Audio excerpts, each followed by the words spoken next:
Bismillahirrahmanirrahim. Bismillahirrahmanirrahim. Assalamualaikum warahmatullahi wabarakatuh.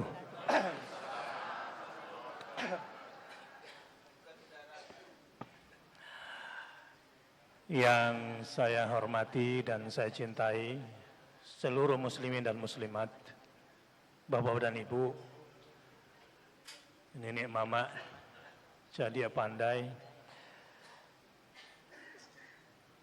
khususnya para alim ulama yang saya muliakan, dan tentu yang ada di sini semua pengurus masjid.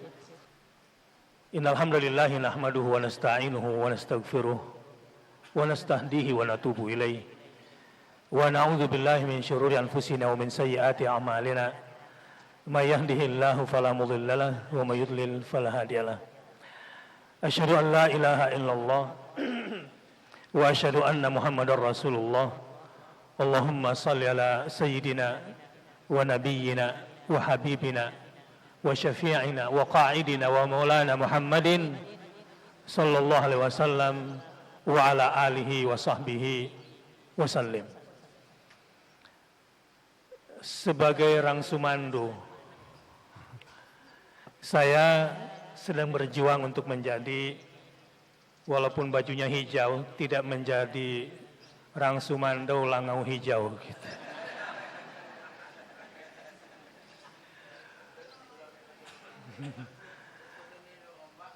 Ya, sebab menjadi bagian terhormat, saya melihatnya terhormat, walau dalam suku matri lokal secara antropologis ada kesan yang kurang pas ditafsirkan ketika Sumando seperti debu di atas tungku.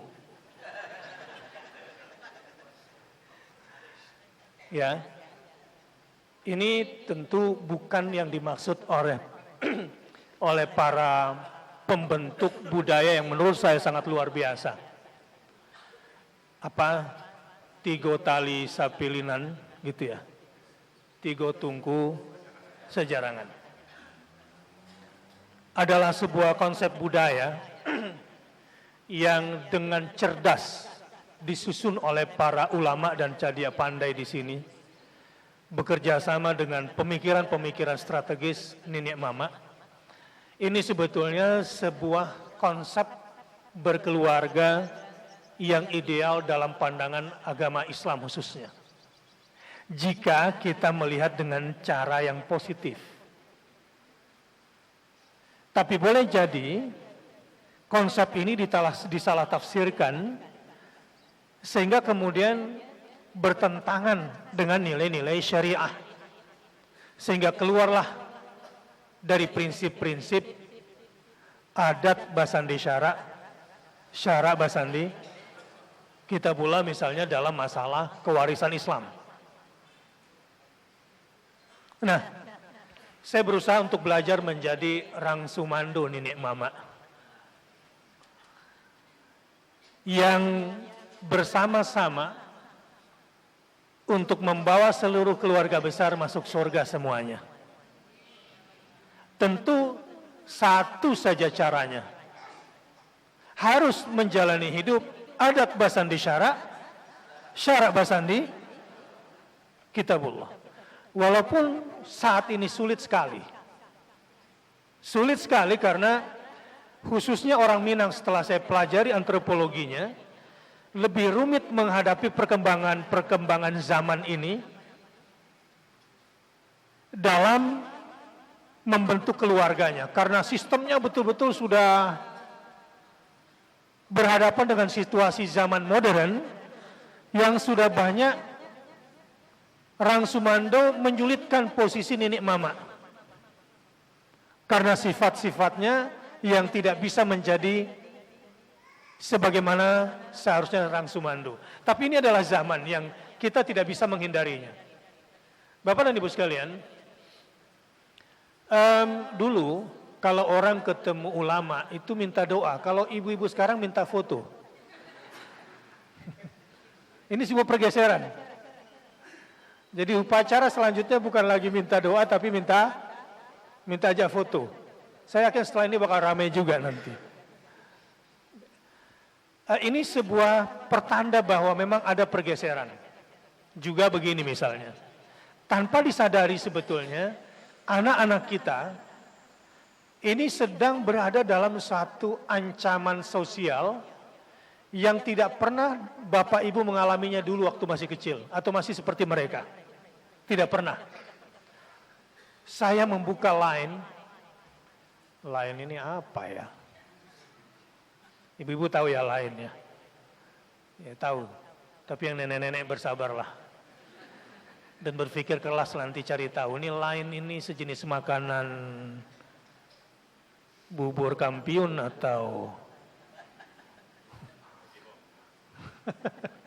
lontong sayur. Setelah saya buka, ini cara atau metode anak-anak kita berkomunikasi banyak sekali pornografinya. Dan membuat anak kita rusak otaknya. Tapi orang tuanya tidak tahu. Anak kita bisa menjadi bodoh sebodoh-bodohnya karena pornografi. Hal-hal jorok dilihat di situ tapi orang tuanya tidak tahu. Dan kita tidak bisa menghindarinya. Padahal ini setiap hari dibuka oleh anak-anak kita. Dengan mudahnya mereka melihat hal-hal yang dilarang oleh agama. Nah, pada kesempatan yang berbahagia ini, saya ingin bacakan satu ayat supaya kita semua ingat terus. Ikuti saya. A'udzu billahi minasyaitonir rajim. Bismillahirrahmanirrahim. Qu anfusakum. Peliharalah dirimu. Wa ahlikum. Dan pelihara pula keluargamu. Nara. Dari siksa api neraka. Ayat inilah yang kemudian saya ambil menjadi tema masuk surga sekeluarga. Jadi dari kata-kata peliharalah dirimu dan keluargamu dari siksa api neraka. Supaya kita bisa masuk surga sekeluarga. Caronyo. Gitu. Ada 4 yang harus kita lakukan. Yang pertama, suami. Mulai hari ini para suami harus menjadi pemimpin masuk surga sekeluarga. Siap? Suami harus apa? Menjadi pemimpin masuk surga sekeluarga. 2. Istri. Istri harus menjadi pendamping masuk surga sekeluarga. Siap istri? Siap apa? Menjadi pendamping suami masuk surga sekeluarga. Yang ketiga, kakek dan nenek harus menjadi teladan masuk surga sekeluarga. Ada kakek dan nenek di sini? Ada mertua? Semua harus menjadi apa? Teladan masuk surga sekeluarga. Anak-anak. Anak-anak harus menjadi jembatan sekaligus pejuang masuk surga sekeluarga. Anak-anak harus menjadi apa? Jembatan sekaligus sebagai pejuang masuk surga sekeluarga. Baik. Budaya berada di surau. Telah bergeser pindah ke Lapau. Dari Lapau pindah ke mall. Ke pasar-pasar dan sekarang sudah pindah ke internet. Inilah perubahan yang tidak bisa kita hindari. Dulu, orang kalau berada di tanah suci, berkirim surat ke tanah air, mungkin 2-3 bulan baru sampai. Atau 1 bulan paling cepat. Sekarang, sudah bisa kirim video. Apa yang terjadi di Mekah, dia bisa perlihatkan secara langsung di Bukit Tinggi. Sekarang, ini zaman berubah. Dan itu berarti, ada cara-cara baru yang harus dimiliki oleh suami, istri, kakek dan nenek, dan anak-anak dalam menjalani hidup saat ini. Kalau ini tidak diperhatikan, maka perjuangan untuk masuk surga sekeluarga menjadi sulit. Nah sekarang, saya ingin berikan langkah-langkah sederhana. Di surga, satu hari, kan kalau digambarkan itu ada al-muqarrabun, ada ashabul yamin, ya, dan ada ashabul masy'amah, wa kuntum azwajan thalatha. Dalam menuju surga, kalian terbagi menjadi 3 golongan. Was-sabiquna as-sabiqun, ulaikal muqarrabun. Orang yang paling hebat adalah, atau keluarga yang paling hebat adalah, keluarga yang selalu bercita-cita bagaimana caranya kita bisa masuk surga, dan semua yang kita kerjakan agar bermula menjadikan rumah tangga kita sebagai baiti jannati, rumahku adalah surgaku. Itu yang selalu difikirkan. Bagaimana caranya? Mulai dari makanan dan minuman di rumah, kemudian pendidikan anak-anak, lalu kemudian pergaulan anak-anak, lalu kemudian bagaimana Quran menjadi prioritas utama di rumah, yang seperti tadi Pak Kasmen sampaikan. Ukuran anak-anak kita itu kita sudah sukses atau kita gagal mendidik anak dilihat dari yang pertama kali, apakah dia sudah mendirikan sholat ataukah belum. Siapa yang punya anak, laki atau perempuan, sudah balik, tapi ketika mendengar azan, laki-laki tidak ke masjid. Siapa? Berarti gagal dia mendidik anaknya. Walaupun sekolahnya tinggi. Buat apa cari uang banyak-banyak? Sekolahkan anak setinggi-tingginya, kalau pada akhirnya masuk neraka. Na'udzubillah.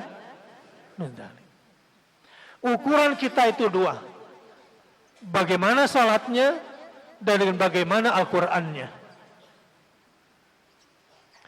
Bukan berapa matematikanya, berapa bahasa Inggrisnya. Memang menyedihkan anak-anak yang tidak pandai bahasa Inggris karena kesulitan memahami bahasa manusia di dunia. Tapi lebih kasihan lagi anak-anak yang tidak paham Al-Quran karena tidak memahami pesan Tuhannya.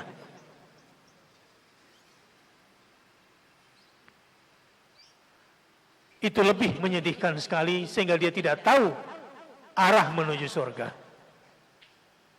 Karenanya hari ini saya berada di sini sedang belajar agar tidak menjadi rangsumando lapiak buruk. Saya tidak paham apa yang saya katakan tadi Pak Kasmen. Atau rangsumando kacang miang gitu.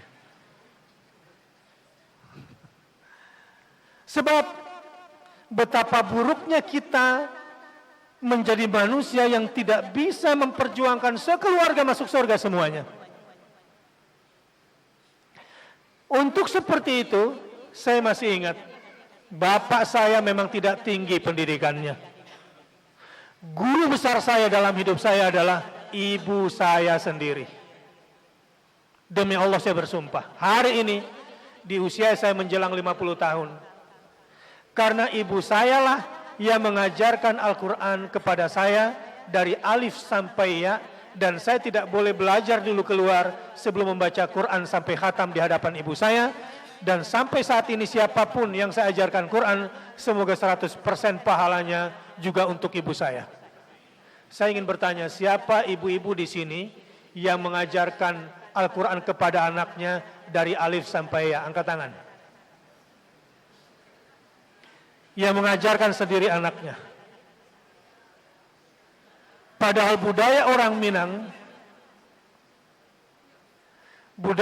Minang Kabau, pantang punya anak tidak pandai baca Quran. Sama saja orang Minang yang tidak pandai baca Quran, kehilangan Minangnya, tinggal Kabaunya. Dia akan menjalani hidup seperti hewan. Bedanya orang hidup dengan orang mati. Idza da'akum lima yuhyikum. Jika diseru kepada Al-Quran, digambarkan di dalam Al-Quran, maka kalau orang itu hidup, pasti dia akan datang. Tapi kalau orang mati itu, jika diseru kepada ayat-ayat Allah, maka dia tidak bergeming. Hewan saja, jika berada di tengah sawah, lalu motor kita melewat di situ, dipencet klakson, masih bisa minggir.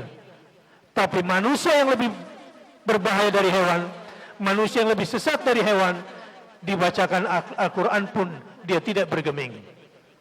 Na'udzubillah min dzalik.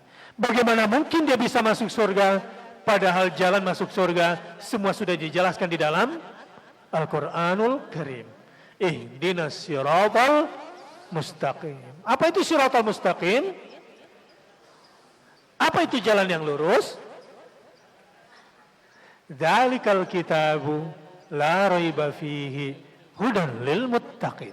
Jalan lurusnya adalah ini, Alkitab. Yang tidak ada sedikit pun keraguan di dalamnya. Dan sayangnya memang hanya bisa dijadikan hudan lil muttaqin saja. Bisa menjadi petunjuk bagi orang yang bertakwa saja. Kalau dia tidak bertakwa, apa ini isinya? Ini tulisan keriting semua. Apa maksudnya? Imam Syafi'i bilang, ya Allah betapa rahmannya engkau. Sebetulnya cukup surah Al-Ikhlas saja engkau turunkan di dunia, rasanya sudah cukup. Tetapi dengan kasih sayangmu, kau turunkan Al-Quran 30 juz, 114 surat, 6.236 ayat. Betapa rahmat dan kasih sayangmu. Nah mudah-mudahan Bapak dan Ibu yang hadir di sini lulus Ramadannya. Diterima amal ibadahnya. Diampunkan semua dosa-dosanya. Dan sudah ada yang mendapatkan Lailatul Qadar di akhir Ramadannya. Dan yang paling penting semuanya, la'allakum sudah menjadi orang bertakwa semuanya. Mau tahu apakah sudah jadi orang bertakwa atau belum? Setelah Ramadan masih pegang Quran atau sudah tinggalkan Quran? Yang benar. Siapa yang masih baca Quran setelah Ramadan? Sejujurnya. Yang benar, yang masih pegang Quran. Seperti waktu Ramadan kemarin. Jangan-jangan sudah ada yang nanti ketemu. Selama tinggal Quran ketemu Ramadan tahun yang akan datang. Na'udzubillah min dzalik. Kembali lagi kepada Al-Quranul Karim. Ikuti saya.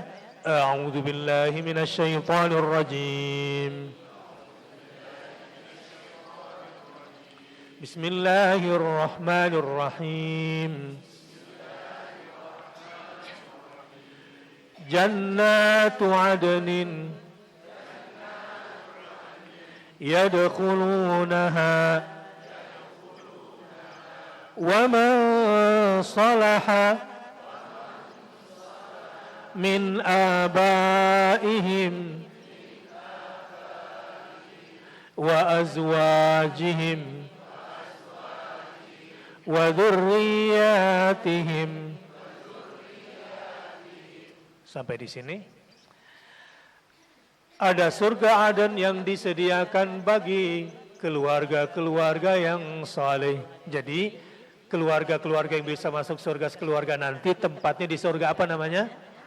Surga Aden. Jannatu adnin yadkhulunaha. Apa syaratnya agar kita bisa masuk surga sekeluarga? wa man salaha min abaihim wa azwajihim wa dzurriyyatihim. Yang bisa masuk surga sekeluarga adalah kalau orang-orang tuanya, bapak-bapaknya dan ibu-ibunya, kakek neneknya adalah orang-orang yang saleh. Istri-istrinya, suami-suaminya berjuang juga menjadi orang yang saleh dan salehah. Dan anak-anak cucunya semuanya dididik menjadi keturunan yang salihin dan salihat. Ini syaratnya. Makanya supaya punya keturunan yang saleh, bagaimana doa Nabi Ibrahim? Rabbi habli minas salihin. Apa tandanya anak kita sudah jadi orang saleh? Bagaimana doanya Nabi Ibrahim? Rabbi ja'alni muqimas salati wa min dzurriyyati rabbana wa taqabbal du'a. Tandanya kalau orang tua itu menginginkan keturunannya yang saleh, selalu berdoa seperti Nabi Ibrahim tadi. Bagaimana doanya? Rabbi habli minas salihin.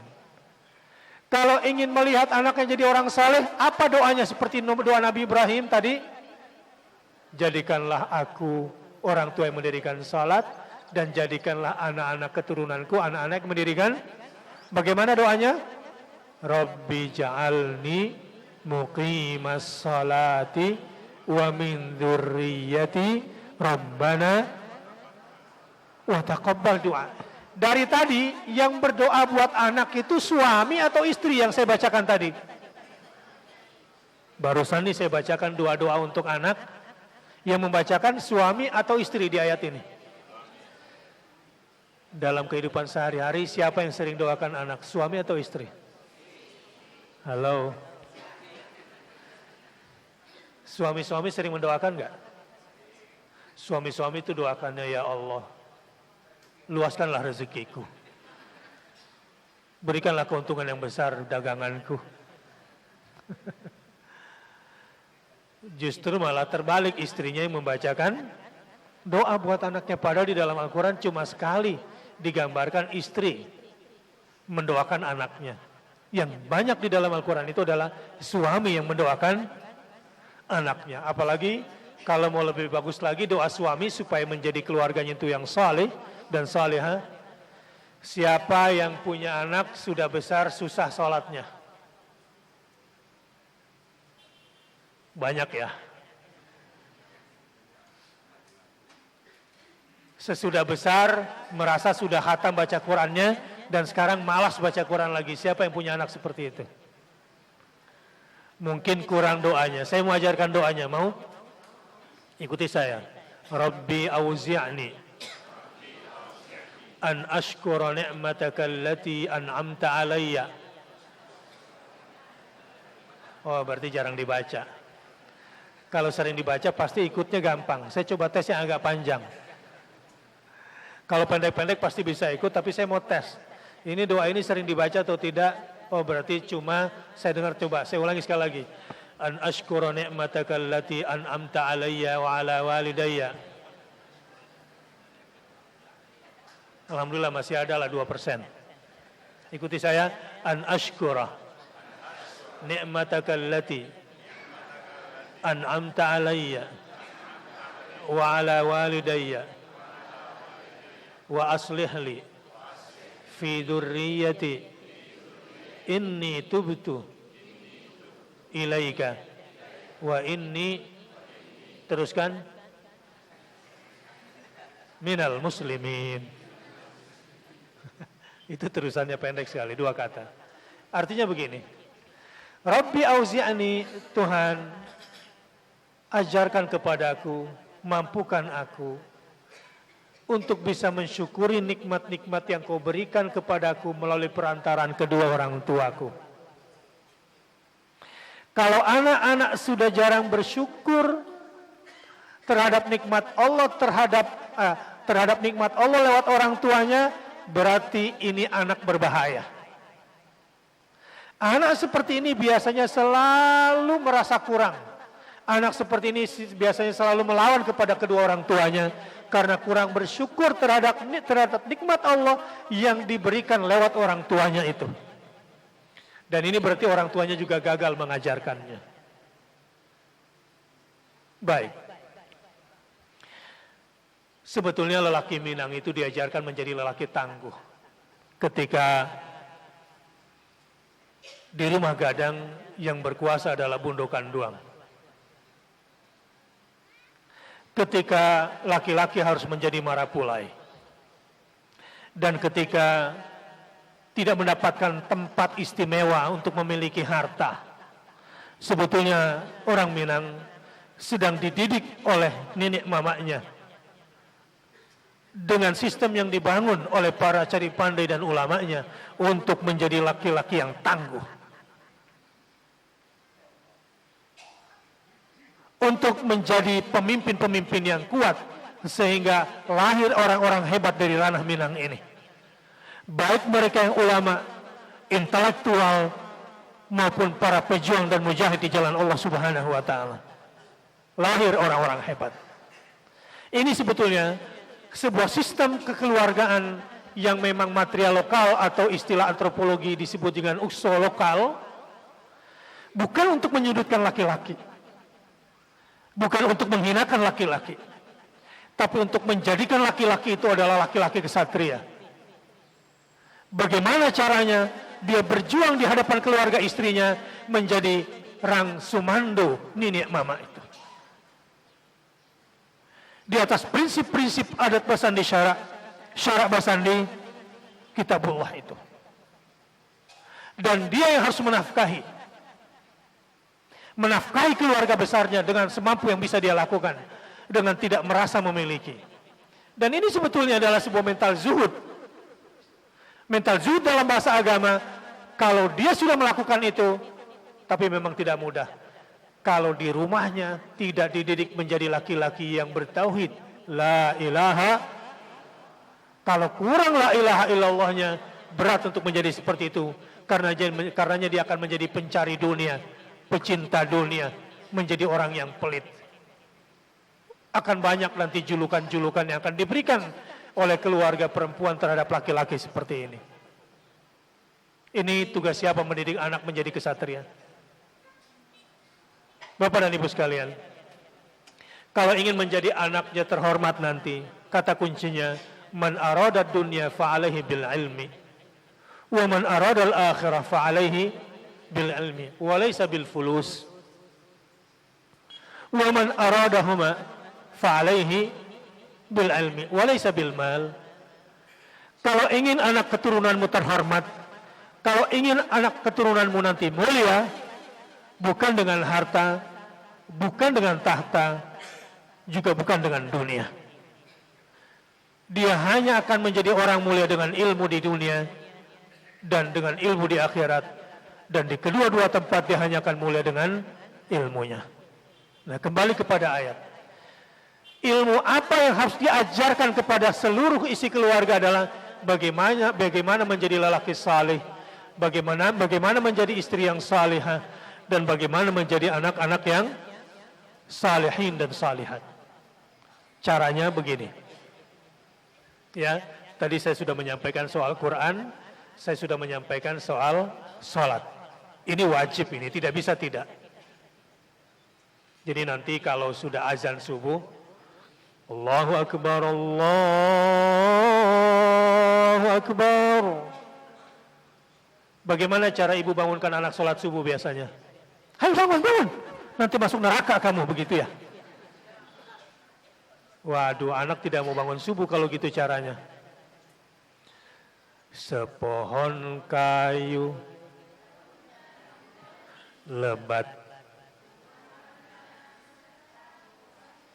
Buahnya dulu atau bunganya dulu?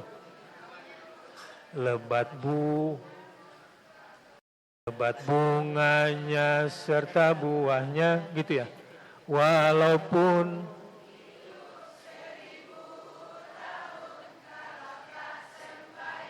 apa gunanya walaupun hidup 1000 tahun, tak ada gunanya. Sekali lagi, Sepohon kayu daunnya rimbun, lebat bunganya serta buahnya.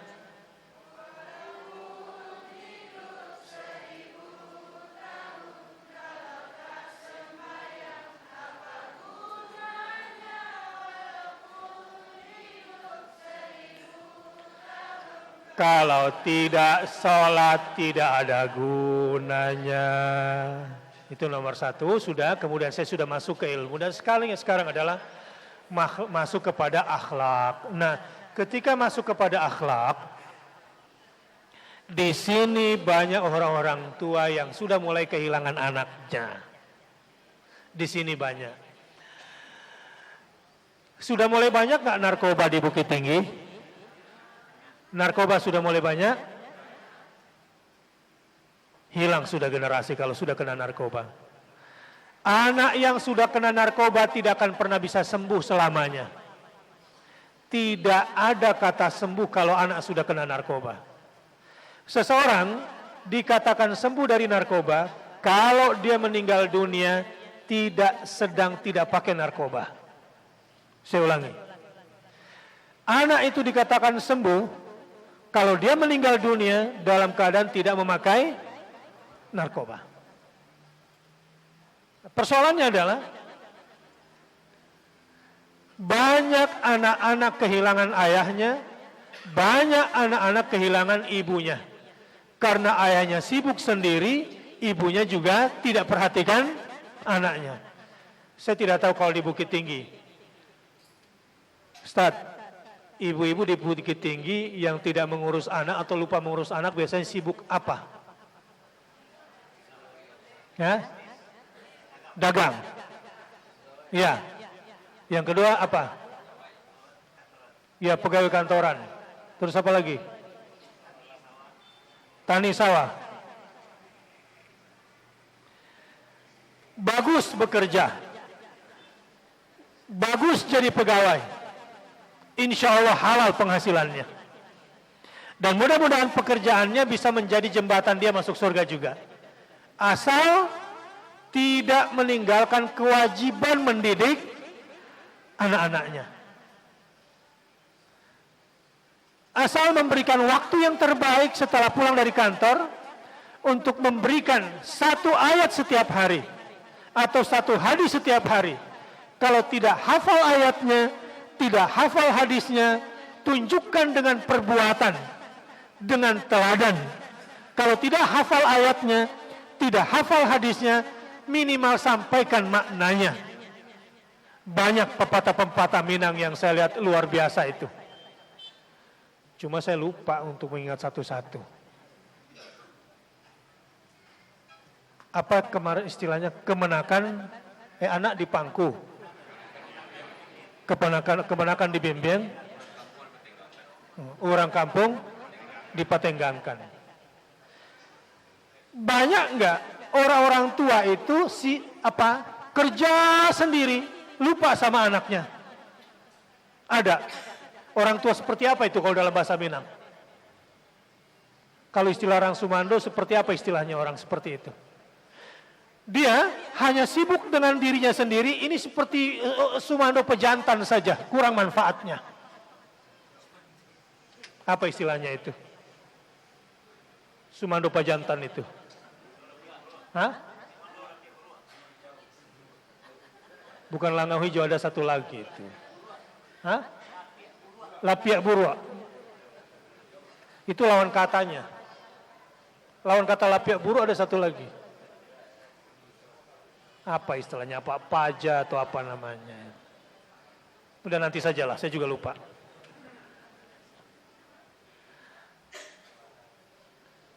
Ada juga yang sifatnya hanya memperhatikan keluarganya, tapi tidak memperhatikan keluarga besar pasangannya. Tidak. Islam tidak mengajarkan demikian.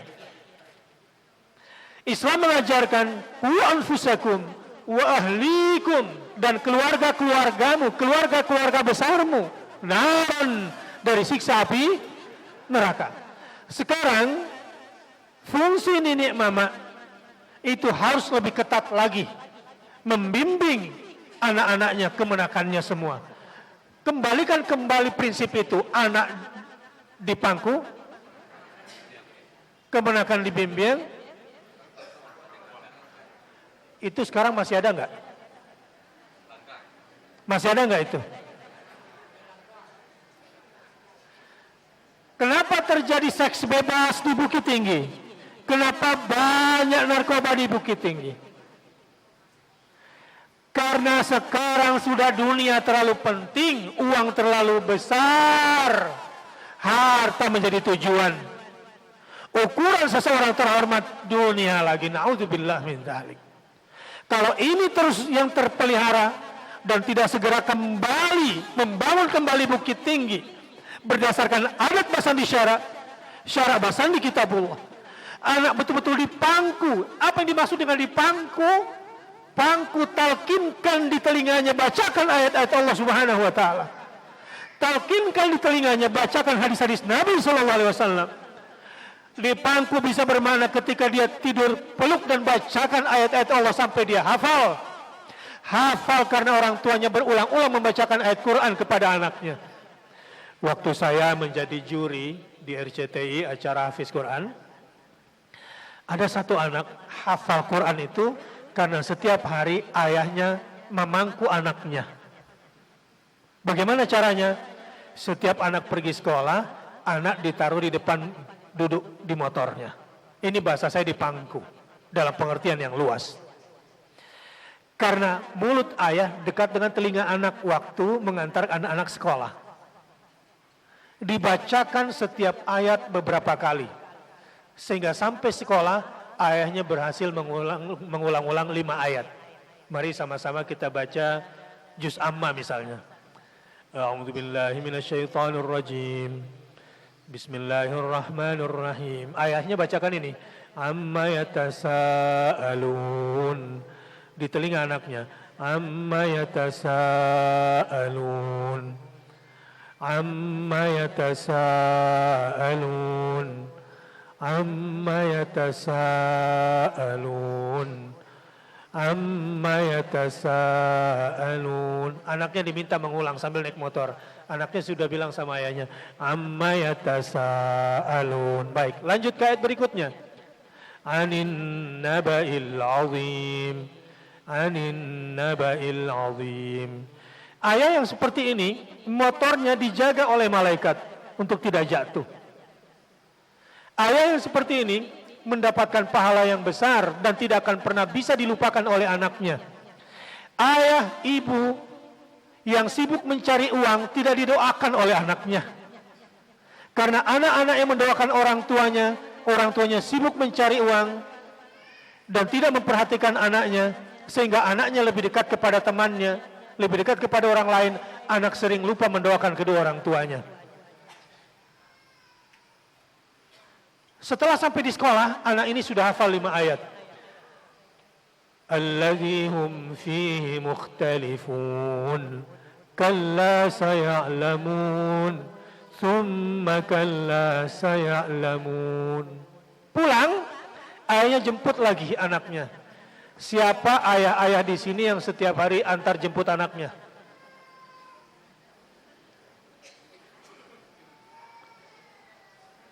Mungkin karena sekolahnya dekat, tidak perlu dihantar. Pertanyaan saya, siapa ayah-ayah di sini yang mengajarkan sendiri Al-Quran kepada anaknya? Kalau suasana terus dibiarkan seperti ini, tunggu saatnya. Anak-anakmu akan menjadi korban. Apakah korban narkoba, korban seks bebas, korban perkelahian, korban pembunuhan, atau setidaknya korban ideologi materialisme, liberalisme, sekularisme, dan semua pemikiran-pemikiran sesat lainnya. Ibu, saya pernah bertanya kepada seorang kiai, kenapa anaknya soleh semua, dan anaknya menjadi doktor semua, S3 semuanya, dan anaknya baik-baik semuanya. Ternyata, ibu ini setiap ketemu siapa saja, kalau ketemu temannya, dia selalu bilang, tolong doakan anak saya. Semoga dia jadi anak yang soleh. Tolong doakan anak saya sedang ujian. Tolong doakan anak saya sedang sekolah. Tolong doakan anak saya. Terus kepada siapa dia bertemu, dia selalu minta didoakan untuk, kalau ketemu orang soleh, ibu ini minta agar anaknya didoakan. Karena setelah saya tanya ayahnya, apa sih menjadi rahasia bapak kok bisa mendidik anak begini bagus? Saya tidak tahu. Yang hebat itu ibunya. Setelah kita tanya ibunya juga pekerjaannya cuma sederhana. Selalu minta orang lain mendoakan anak-anak. Itu salah satu cara yang luar biasa. Tapi ada lagi cerita yang luar biasa. Anak Batam, usianya baru 5 tahun, hafalannya berapa saat itu? Mungkin kira-kira 11 juz. Ya, yang mengajarkan itu ibunya mengajarkan dia bisa hafal Quran sampai sekian juz. Waktunya harus tampil, namanya anak usia 5 tahun kan masih labil. Ketika harus tampil dia menangis. Menangis gara-gara Quran kesayangannya itu disobek-sobek oleh adiknya yang umur 2 tahun. Menangislah dia. Ibunya bilang, "Nak, nanti mama belikan Quran yang lebih bagus dari ini." Tidak mau. Yang nanti covernya warnanya pink, kesukaan perempuan. Tidak mau. Jadi karena Qurannya itu sudah robek-robek begini, dia kecewa. Ibunya pun bingung bagaimana cara menyelesaikannya. Akhirnya karena banyak Quran di dalam hati ini, sehingga gampang anak ini dinasihati. Akhirnya sambil menangis, dia susun kembali. Quran yang sobek-sobek berapa halaman itu, disusun kembali, dan dia selotip, dia tempel kembali. Saya ingin bertanya, kalau 1 juz robek-robek, Bapak Ibu bisa sambung sendiri enggak? Kalau 1 juz yang sobek, Bapak Ibu bisa sambung sendiri enggak kira-kira? Ini yang membuat ibunya kaget. Ustadz, dia itu sambil menangis, Ustadz. Saya terkejut-kejut. Kenapa? Karena sambil menangis, dia susun sendiri, padahal ini berantakan. Tapi ketika dia tempel, dia bisa baca, oh ini lanjutannya. Dan dia sudah hafal gambarnya semua. Gambar Quran dia sudah hafal semuanya, dan dia bisa susun sambil kita lem. Nah, Bapak Ibu sekalian, memang untuk membangun rumah tangga agar kita bisa masuk surga sekeluarga, dibutuhkan komitmen bersama untuk saling terus-menerus menjaga. Dan ingat, di dalam rumah itu banyak setannya. Ada setan khusus yang kerjanya membuat suami istri berkelahi, cekcok terus. Ada yang seperti ini keluarganya? Kelahi terus. Ada yang seperti itu? Masih ada? Mau saya kasih bagaimana caranya supaya berhenti? Insya Allah kalau dikerjakan berhenti berkelahi dalam rumah. Mau? Pertama, mulai hari ini buat dulu program. Program apa? Masuk surga sekeluarga. Penduduk surga itu di dalam surga digambarkan begini. Muttaqina 'alaiha mutaqabilin. Orang-orang di surga itu duduknya bersandar bertelekan. Jadi dia duduk di atas tempat yang empuk dan ada sandarannya. Di surga itu mereka bisa sambil makan buah. Kalau duduk pohonnya merendah, kalau berdiri pohonnya ikut tinggi supaya gampang diambil. Jadi ibu-ibu, coba kondisikan rumah kita seperti ini.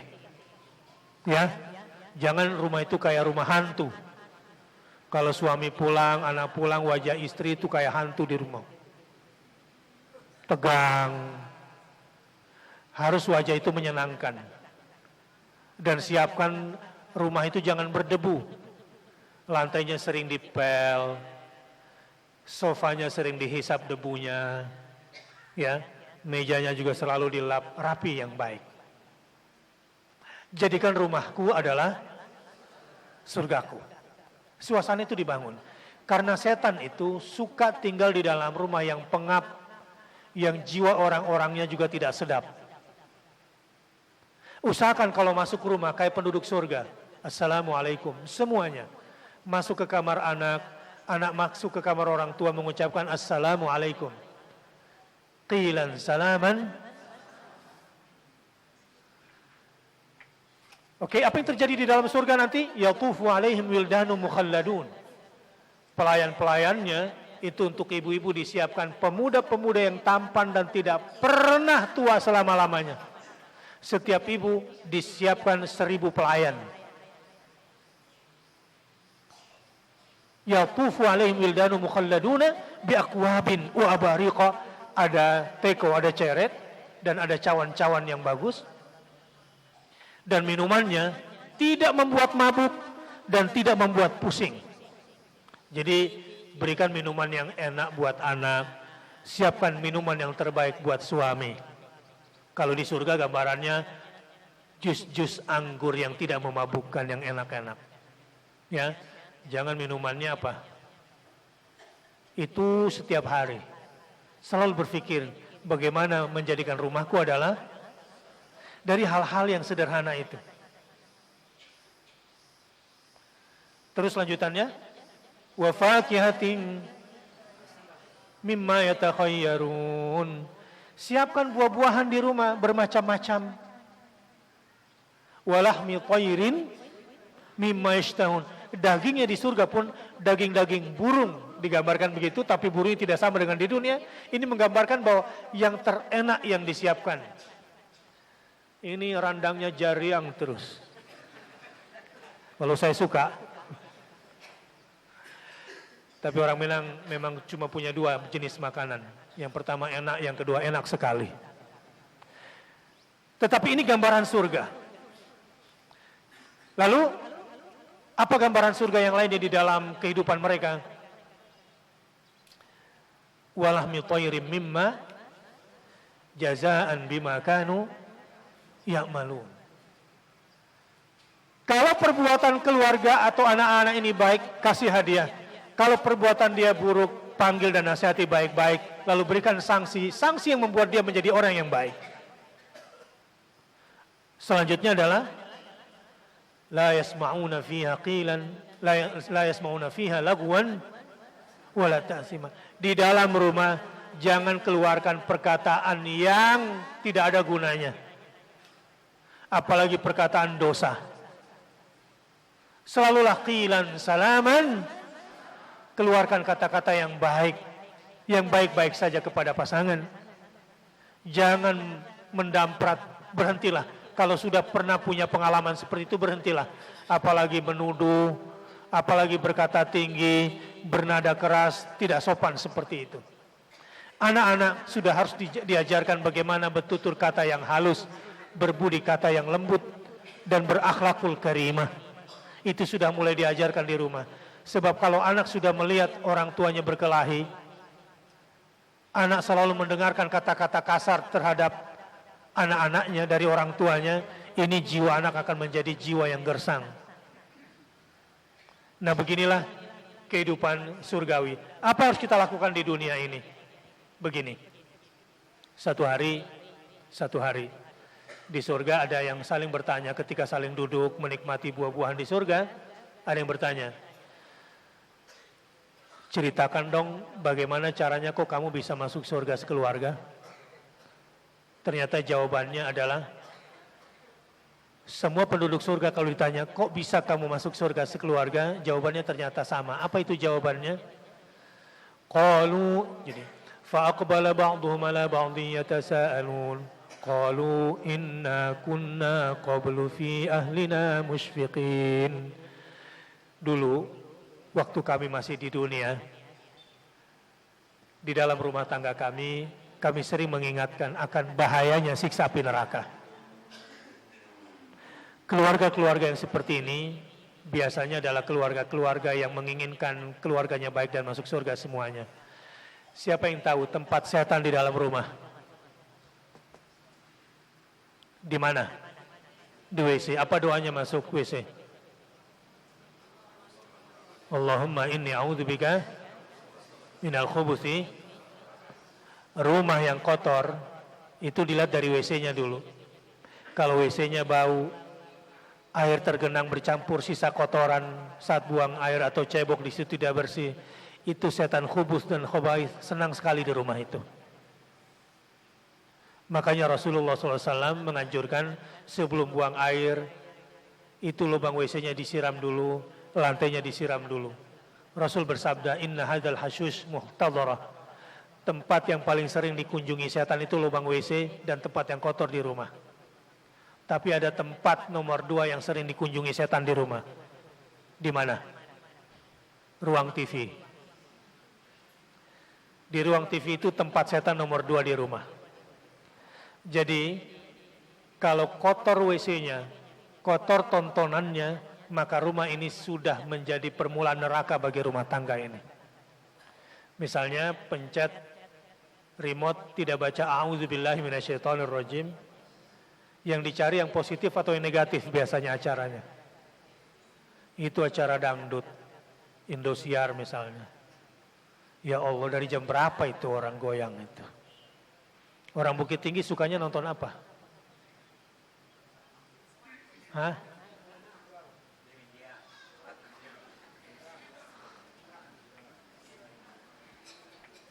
Sinetron. Hah? La haula wala quwata illa billah. Kalau ingin rezekinya tidak putus-putus di rumah, ya, siapa saja walaupun istri tidak kerja tapi bisa menjadi penunjang rezeki suami, insya Allah rezekinya banyak. Mau gak seperti itu? Mau tahu caranya? Begini caranya. Buat mihrab di rumah seperti Maryam.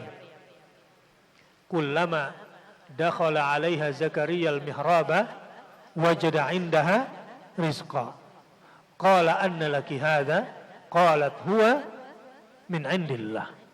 Setiap kali Zakaria masuk ke mihrabnya Maryam, selalu didapatinya banyak makanan di mihrabnya Maryam. Zakaria lama tidak punya anak. Bagaimana caranya Zakaria bisa punya anak dan di mana tempatnya? Ternyata Zakaria itu mendapatkan informasi bisa punya anak bukan di rumah sakit. Adalah ketika berada di mihrabnya. Fanadathul malaikatu wa huwa qaimun yusalli fil mihrabi. Ketika Nabi Zakaria sedang berdiri salat di mihrabnya, malaikat memanggil Zakaria. Zakaria, Allah memberikan berita gembira kepadamu bahwa kamu akan mendapatkan anak bernama Yahya. Jadi di mana Zakaria dapat anak?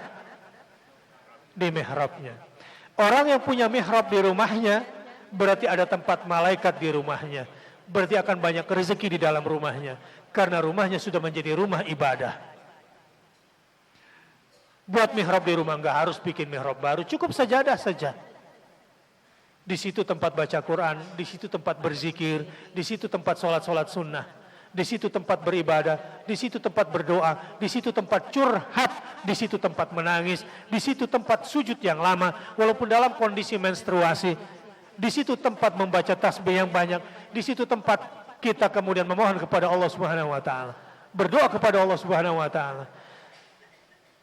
Kalau di rumahmu ada mihrab, maka di situ tempat malaikat akan mendatangkan rahmat buat kamu di rumah. Setelah kata-kata yang baik diucapkan di rumah, setelah selalu masuk membawa salam ke dalam rumah, berhenti mengucapkan kata-kata kotor di rumah, dan selalu ayat-ayat Quran yang dibacakan di rumah, maka rumahmu sudah menjadi permulaan surga bagimu. Kemarin datang kasus ke tempat saya. Suaminya sudah bersabar.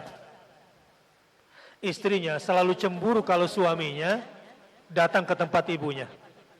Istrinya suka cemburu kalau suaminya memberikan uang ke ibunya.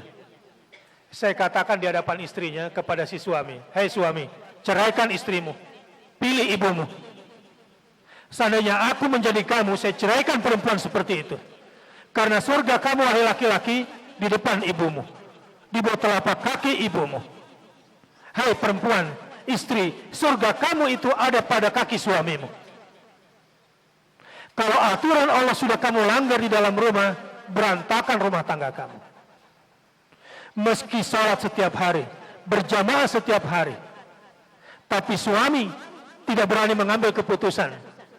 Walaupun istri bolak-balik pergi haji dan umroh, tetapi selalu membentak suami, tidak taat kepada suami, maka tidak pernah menjadi istri yang berbahagia dan tidak akan pernah bisa masuk surga lewat suaminya. Nah, ini persoalan seperti ini banyak di dalam kehidupan karena sudah tidak mengindahkan lagi aturan-aturan berumah tangga. Surganya suami itu ada pada ibunya. Suami durhaka adalah menjadi anak durhaka di hadapan ibunya. Istri solehah adalah istri yang bersama suaminya taat kepada mertuanya. Suami saleh adalah yang menganjurkan istrinya agar istrinya menjadi anak yang saleh di hadapan kedua orang tuanya. Bukan menghalang-halangi istrinya untuk lebih dekat lagi kepada kedua orang tuanya. Ini yang disebut rangsumando nenek mama itu. Bukan menjadi rangsumando lapiak buruk itu.